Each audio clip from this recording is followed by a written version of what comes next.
Road की शुरुआत होती है और गाकू बता रहा होता है कि मेरा हाई स्कूल से एक सपना था कि मुझे नहीं पता था कि मेरी कंपनी में जॉब मिलेगी या नहीं।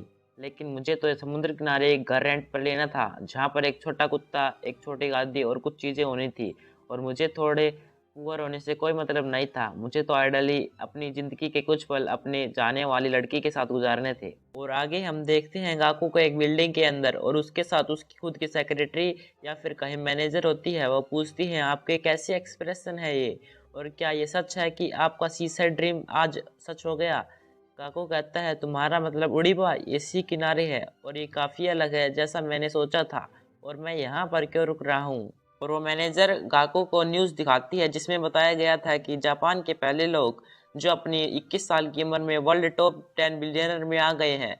क्या ये सच नहीं है। गाकू जोर से चिल्लाता है और कहता है ये मेरा ड्रीम नहीं था कि मैं ऐसे बड़े जगह पर रहूं। और आगे उस पेंट हाउस में कुछ वर्कर फर्नीचर रख रहे होते हैं। गाकू बताता है मुझे फर्नीचर के बारे में ज़्यादा कुछ तो नहीं पता, और ये एक आईकिया फर्नीचर की तरफ नॉर्मल स्टफ है और इसका प्राइस रीजनेबल है, गुड क्वालिटी है और सिंपल है। इसकी असेंबलिंग थोड़ी टफ है लेकिन मैं इसके बारे में कुछ नहीं कहूँगा। सर कहती है आप चिंता मत करो गाकू सर, और आपको इस चेयर की चिंता करनी चाहिए जो यहाँ पर भद्दी दिख रही है, और आप इसे फेंक क्यों नहीं देते।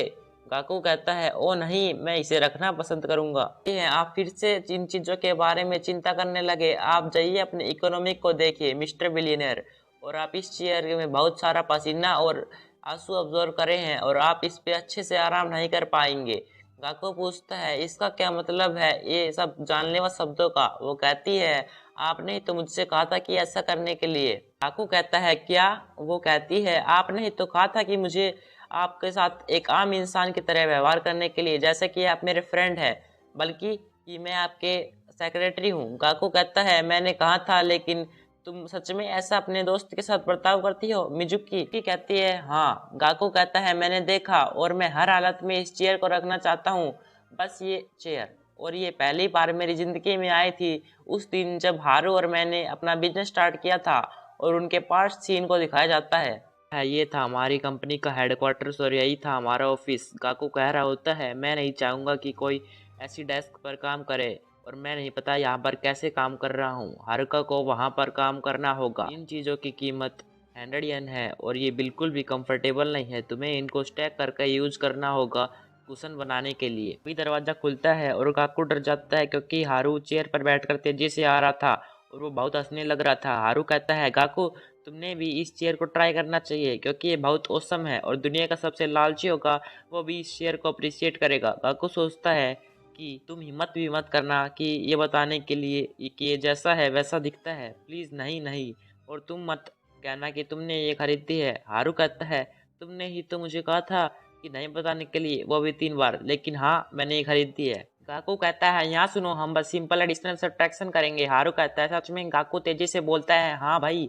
और क्या तुम भूल गए हमारी ओरिजिनल इन्वेस्टमेंट्स के लिए हम दोनों ने मिलकर 100,000 यानी इकट्ठा करे थे, और जो कि हमारी एक्चुअली पूरी लाइफ की बचत थी, और इसका मतलब था कि हमारी कंपनी का बजट 200,000 येन था।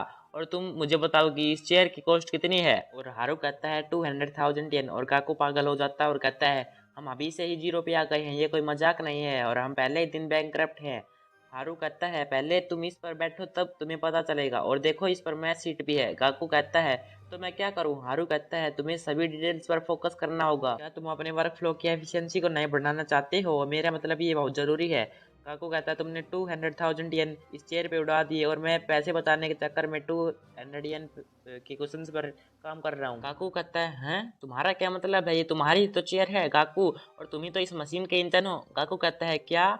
हारू बताता है कुछ लोग ये कंप्लेन करते हैं कि जापानीज इंजीनियर्स को प्रॉपर वैल्यू नहीं दी जाती है, तुम्हें तो पता ही होगा, लेकिन मैं सच में ग्रेटफुल हूँ मॉडर्न कल्चर के बारे में, और हमने पहले ही दूसरी कंपनी से काफ़ी बड़ी एडवांटेज हासिल कर ली है अपने एम्प्लॉयज़ को गाली न देके और उनको एक प्रॉपर वर्क इन्वायरमेंट देके। और वो अपने इंजन के देखता है और कहता है तुम्हें तो सबसे महंगा और सबसे नया क्रेजिस्ट पीसी खरीदना होगा, कितना लगेगा। काको कहता है अराउंड 300 के, और ये डिपेंड करता है कि हमें क्या करना है। हमने स्टार्ट तो कर दिया है लेकिन हमने कैसी कंपनी को चालू किया है। हारू कहता है चलो अब सोचते हैं। काकू थोड़ा डर जाता है, और आगे हम देखते हैं उनको एक मेट्रो स्टेशन पे। हारू पूछता है हमें कितने फंड चाहिए।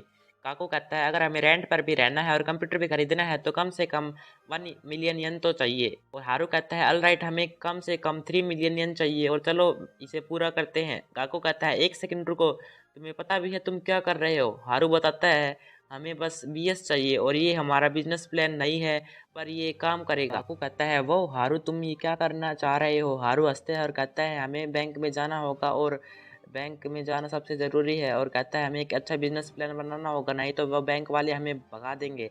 लेकिन जो प्राइवेट इन्वेस्टर होते हैं वो ऐसा नहीं करते हैं, उनको रोल टैक्स को ज़्यादा नहीं मानते हैं और मुझ पर भरोसा करो डूड। और ऐसा ही रियल स्टार्टअप्स काम करते हैं और अपने रियल इन्वेस्टमेंट्स बनी को पाते हैं। काकू कहता है तुम बस चीजें बनाना बंद करो, और बाद में काकू को रियलाइज होता है कि हारू सही कह रहा था। हारू कहता था कि बिजनेस प्लान चाहिए और वो कहता है कि हम बिना बिजनेस प्लान के एग्जीक्यूट नहीं कर सकते। हारू कहता है और आखिर में वो हमारे रिकॉर्ड को भी देखेंगे और हमको ट्रस्ट कर सकते हैं। और तुम्हें तो पता ही होगा कि हम आम लोगों जैसे ही हैं। और अगले सीन में हम उनको एक रेस्टोरेंट में देखते हैं जहां पर एक इन्वेस्टर से बात कर रहे होते हैं। हारू काको के बारे में बताता है ये उन लोगों में से है जो आने वाले टाइम में टेक जीनियस बनेगा, और ये इन्वॉल्व था जूम के डेवलपिंग में। और काकू सोचता है हारू को मुंह तो ज़्यादा ही चल रहा है और वो तो झूठ बोल रहा है, और वो इन्वेस्ट करने के लिए तैयार हो जाता है और पूछता है कितने मिलियन? और काकू कहता है एटलीस्ट 3 मिलियन। हारू जोर से कहता है 50 मिलियन, और वो इन्वेस्टर मना कर देता है। इसी के साथ एपिसोड का पार्ट 1 एंड हो जाता है। सो गाइस, अगर आपको ये पार्ट जरा सा भी अच्छा लगा हो तो इस वीडियो को लाइक करें, और आपने पूरी वीडियो देखी है तो इसके लिए आपका शुक्रिया। और आप हमारे चैनल को सब्सक्राइब कर सकते हैं ऐसी वीडियो देखने के लिए।